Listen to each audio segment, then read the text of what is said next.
Sefolosha returned to New York City with the Hawks on Thursday and said he was looking forward to just focusing on basketball again, since he was arrested by the NYPD in an April 8th incident outside of a nightclub that left him with a broken leg and ligament damage to his ankle. Sefolosha has admittedly been unable to get the episode out of his head. You hadn't decided whether or not you were going to file a civil lawsuit. Will you? We've decided to file a civil lawsuit against the city of New York, the New York Police Department, and the officers that were involved. Why?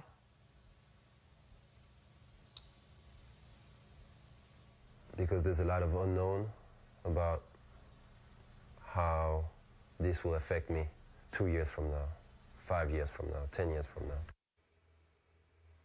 Earlier this month, he was acquitted of all charges. Stephen A., is he right to pursue this matter? He's absolutely correct, Molly, Skip. The fact of the matter is that he was assaulted. He was assaulted by a police officer in New York City. There is no way around that. We've seen some of the video, and it was, if you look at it, it was just completely unnecessary.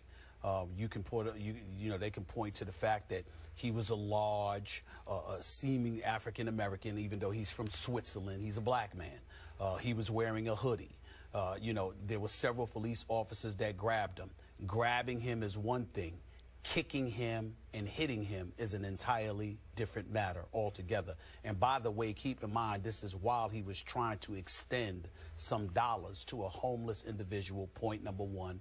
And point number two, it was while he was out with his some of his Atlanta Hawks teammates celebrating having clinched the division crown. When you take those things into consideration and the fact that at least one of his teammates was with him and he happened to be white, yet nothing happened to that individual, but somehow, some way, it happened to Dabo Sefolosha, then there is no question that raises a red flag. It raises some eyebrows, and he is completely within his right to pursue a lawsuit against the NYPD, particularly when you consider in the fact that he's just months removed from winning his case because they actually tried to file charges against him as if he did something wrong. So that definitely raised another red flag as well.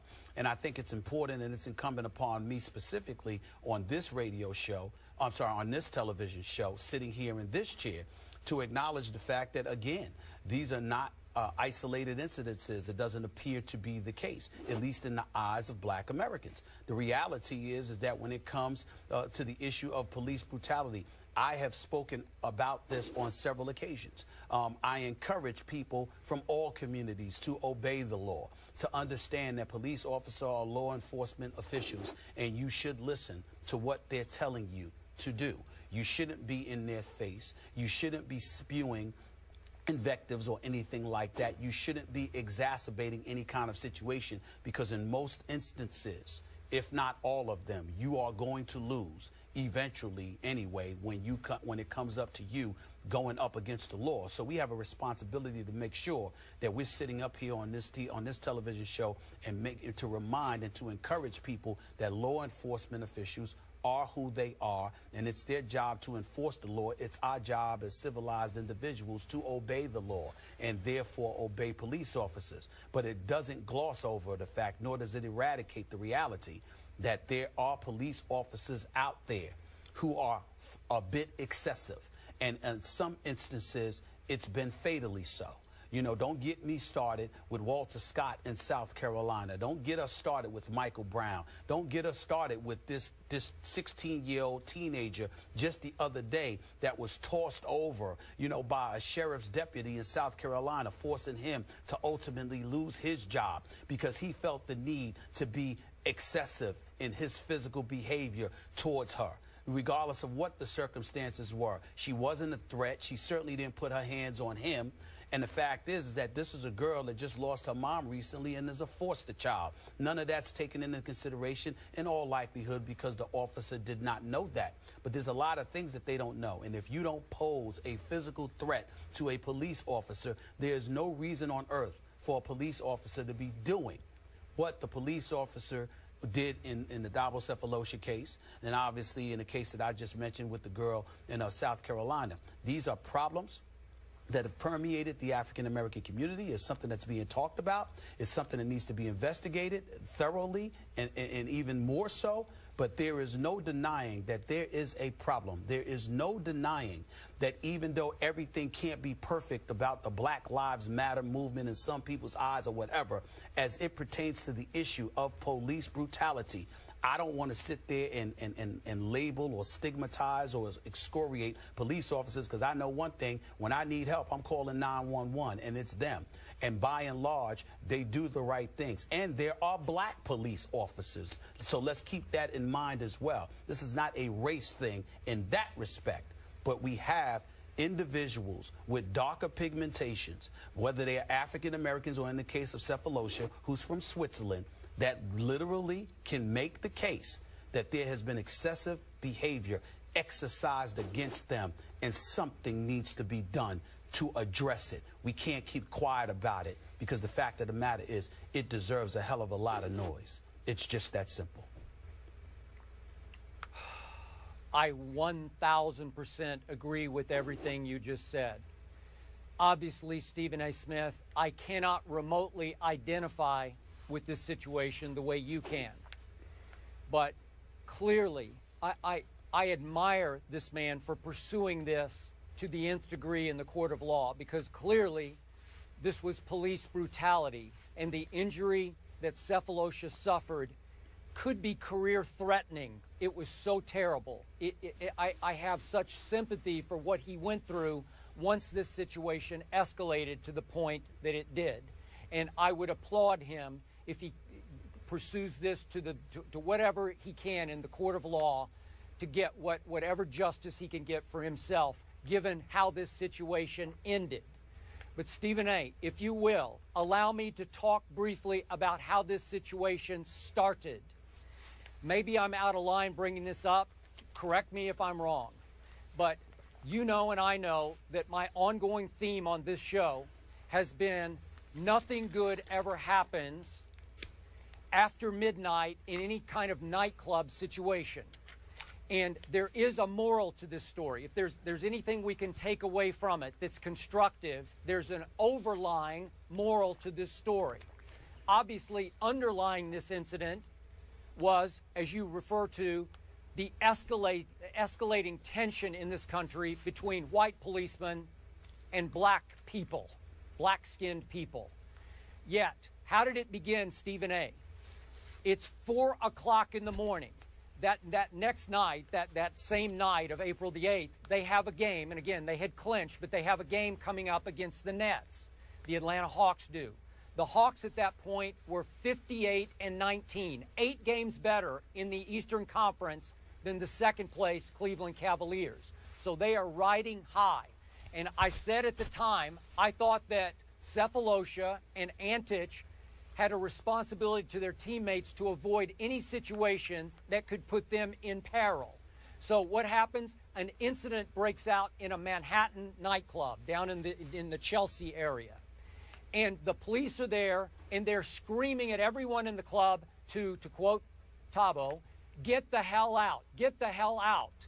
And they're rushing people out of the nightclub into the street, and he stopped, as you point out, to give $20 to a begging homeless man. And another policeman says, "No, you got to go. Get the hell out of here." And Thabo said that he spoke to the policeman, engaged him in conversation, something in the vein of, you can speak more nicely to me than that. Well, Stephen A., I think you'd be with me. There are times you just can't engage verbally with the police. No matter what the situation is, you just should go on, just move along. But then it escalated again. Then Sefolosha admits he got mad at one of the policemen, and he said to this one policeman, "You're a midget and you're mad." And that sent that policeman over the edge into what I would see as police brutality. And all of a sudden, he's going to the ground, and a baton is flying. He's getting hit. He's getting kicked in the back of the leg, and he breaks his ankle badly. Now, to me, is there any, like I said, any constructive takeaway here? What were you doing out at 4 o'clock in the morning at the nightclub? And number two, if the police tell you to get the hell out, you just have to do it. You can't invite any more trouble. Is that fair? You've been in those situations before. Is that fair of me to bring up? Well, it's fair of you to bring up because consistently some of these incidents happen at that particular time of night. So I definitely get where you're coming from, particularly in this day and age. There appears to be a lack of respect and an appropriate level of decorum given to authoritative figures and adults by and large. We live in a society right now where that old school mentality of respecting your elders appears to have gone out the window, where there are a lot of young adults that just don't do that. So generically speaking, or theoretically speaking, you have a point, but it's not applicable as it pertains to this Thabo Sefolosha incident in question. If you look at where he's standing, it's not just him giving to a homeless individual. I think it looked as if the person that he was with was literally lying on the ground. That's point number one. Point number two, yeah, the police officer is telling you to get out of here, but by virtue of the police officer telling you to get out of here, you have clearly been defined as somebody who is not a threat. Because if you were a threat, they would have handcuffed you, et cetera, et cetera. But clearly by telling you to get on out of here, that means they don't perceive you to be a threat because they're letting you walk away.